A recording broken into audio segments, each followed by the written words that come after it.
The series begins with Kitty arriving back to Kiss thanks to her Nepo baby friend. Now the dude on the right is Principal Lee and the guy on the left is Australian, who's also the principal's son. And there's Q, who's a good friend of Kitty's. Over here, it sucks there's no koalas. But let's get to why people actually watch the show, which is for Kitty to get with Minho. Cause I'm gonna be honest, if it weren't for Minho being on the show, I ain't watching this dog pile of cringe. Now the last season ended with Minho confessing his feelings to Kitty. I think I'm in love with you. Teehee? You think I'm annoying? I did, it's called flirting. Yeah? Not interested. Well, you're mid. And Minho gets rejected. And that's why he's avoiding her. Now Kitty finds out her roommate is Yuri, the girl she currently has a crush on. Living with your crush? For Kitty, this is a dream come true. And she's all excited except Juliana lives there, who's Yuri's girlfriend.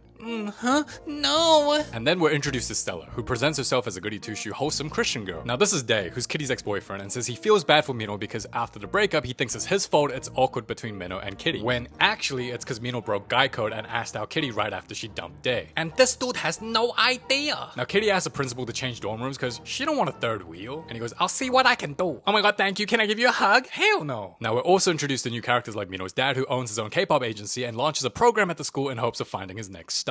Then later, Kitty talks to Minho. Minho, isekya. I'm sorry for hurting your precious little feelings. Cause I know you're super sensitive. My fault for going for a Asian. You're mid. Okay. But you did smile though. That was a grimace. Your gaslighting is incredible. I don't care. Well, she did smile and it wasn't a grimace, so she lying. And after Kitty gets some intimacy from Yuri, she's like, I changed my mind. I'm living with Yuri. And Juliana sees this and starts getting jelly. Then a while later, Kitty calls up her granny to learn more about her mom. Did she meet a boy named Simon? Ah, 씨발 나 몰라. I hang up on you. Did my granny just hang up on me? Now you see that black box right there? It's important because that's where Kitty put her love letter for Yuri. Meanwhile, Stella watches Kitty like a creep, then gets Minho's number from her so she can go out with him. Thanks, Kitty. But suddenly she gets a text from her parents calling her Esther and she goes, my name's Stara. I hate you, mom. The next day, we're introduced to Jin, who's bullied both Minho and Day and runs track with Q. Meanwhile, Stella goes on a date with Minho, but he thinks she's boring and Kitty continues to receive the affection and butterflies from Yuri. Huh? Is this my K-drama moment? But what's funny is Kitty meets a new girl named Pravina and has an interest in her also. And they go clubbing together in Itaewon. Like, aren't these girls meant to be juniors in high school? Speaking of juniors, did y'all know Yuri's age is 32 in real life? Like, what the hell are you doing in high school? Hey, Kitty, what you looking at?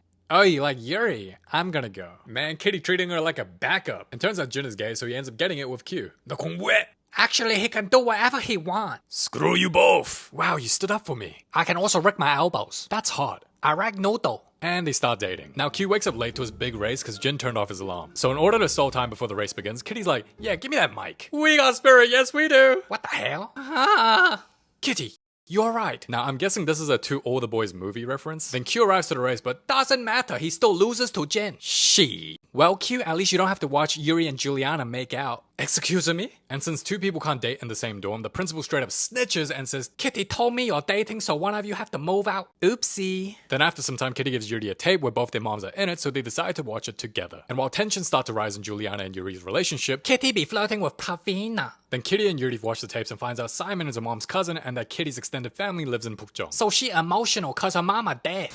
I'm going to Pukjong and finding my family. Yuri, can you come with me? Of course. Now, do you want to make out? And despite being in a relationship with Juliana, they pull a Ariana Grande. Coffee, you want baked beans on toast?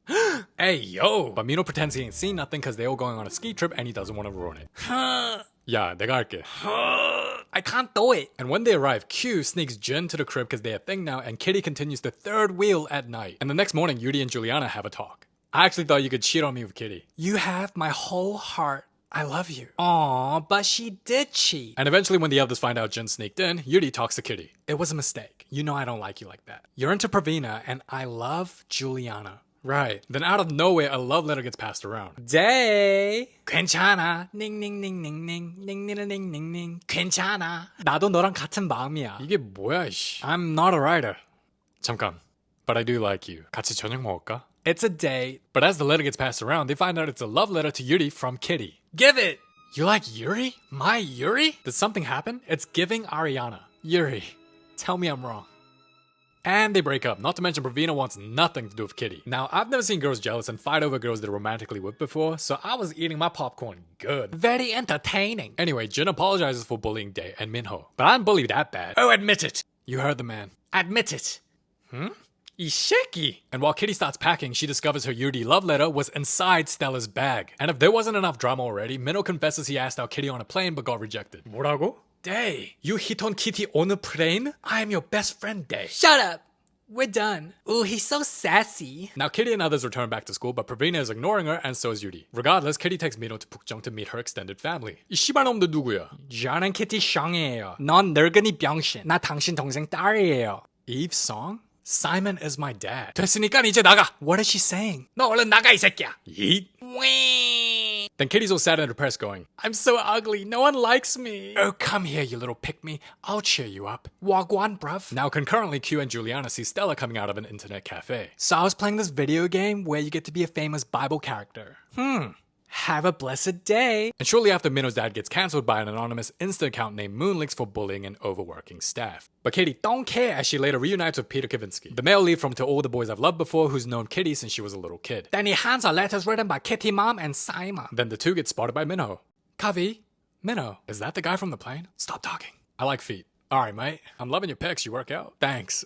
Oh, he got Minho blushing. And after rizzing him up, he goes, he totally likes you. Whoa. Then she reads the letters and finds out her mom wanted to take Kitty and her grandma to Korea before she passed away and arranged it with Simon even buying plane tickets. Oh my god. Then she calls Yuri and tells her extended family in Korea is ghosting her and hopes Yuri can do something about it. And later, a dinner take place hosted by Minho dad. This is for you? It's $2.50. Daddy, you alright? You don't look well. Your brother got the girl pregnant. Didn't even use protection. You must not tell anyone. Hello? 너 뒤질래? I follow you on Insta. Could you stop ghosting my friend Kitty? And despite the controversy, Minho's dad says he'll host a big talent show and Stella starts acting sus, as the winner will get a recording contract with his talent agency. Why? Now Day and Minho eventually get back on good terms while Kitty digs up Stella's past and finds something shocking. Honestly, do any of these students actually study in the series? Yo, this part's hilarious. Kitty looks at Stella and she goes, ugh. And thanks to Yuri, Kitty gets to meet her great aunt and cousin again, then proceeds to warn Minho. Look at this! That's Stella! She was on your dad's talent show. You know what, Esther? You ugly, so I'm a pass. But beauty's supposed to come from within. It says Esther. No, it's Stella. And cause people made fun of her, she's trying to get revenge on your dad. You're trying to break up my relationship, you pussy or Nando's. I wanna look out for you. Well, don't. But at an internet cafe nearby, Stella has audio recordings of Minho's dad confessing his eldest son got his dad so pregnant and did so by installing a recording device in the gift Minho gave him. And turns out she's the one behind Moonlix and is only dating Minho to get revenge on his dad. Kavi, I need to tell you something. Hush. I was in denial about Stella because I'm still in love with you. Kimchi. What are you dreaming about? Calculus. As the Asian, I think that is valid. And as they continue to show scenes that would never happen in high school, Minho asks Stella to go to the ball with him and Kitty gets jealous. I'm not jelly. I'm not jelly. Then Kitty meets her great aunt and cousin and shows them the letters proving that Kitty's granny wanted to come see her.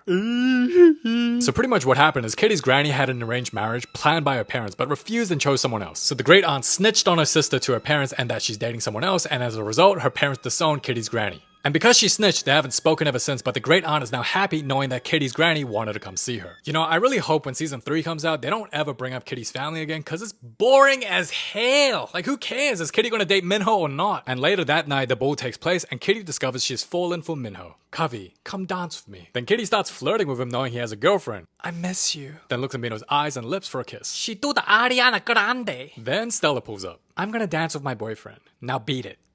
I changed my look for the talent show. Then Minho pieces it all together. Beauty's supposed to come from within. What'd you say? Then she drops the goody two-shoe Christian act and threatens Minho to expose all the dirt she has on his dad unless they make sure she wins the talent show and become a K-pop star. Not only that, she also planted evidence in Kitty's laptop to frame her for moon leaks. You dare touch Kitty. Don't piss me off. And on the day of the talent show, Minho tells Kitty she's right, then warns his dad of the situation. Then Minho brother pull up and together they execute a plan to stop Stella. Meanwhile, Stella gives Day's backup dancers drinks filled with laxatives, so while Eunice performs, Day's dancers need to take a shit so they're no longer available. And when it's time for Day to perform, Kitty gets her friends to be the backup dancers and gets the principal to play the guitar. Look, Ma, you gotta save the day.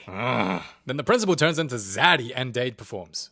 Huh? 뭐야 이씨. And by the time Day is finished, Stella's performance gets cancelled and she'll be sent back to Ohio. You can't! This is my moment! I'm gonna destroy your family. Then Minho's brother gets on stage and announces he'll become a father and proposes to the backup dancer, ruining Stella's plans. Oh, can't expose them now! Then the dad apologizes for calling her ugly, Stella's sent back to Ohio, and Eunice wins the talent show. But you wanna know the real plot twist? Pravina is now dating Juliana. Damn, does everyone date everybody in the school? And Yuri sees all this and gets hella depressed. She was supposed to want me back. Well, you shouldn't have cheated, mate. Now, after some time, Kitty's granny and great aunt finally reunite and put the beef aside. Onni.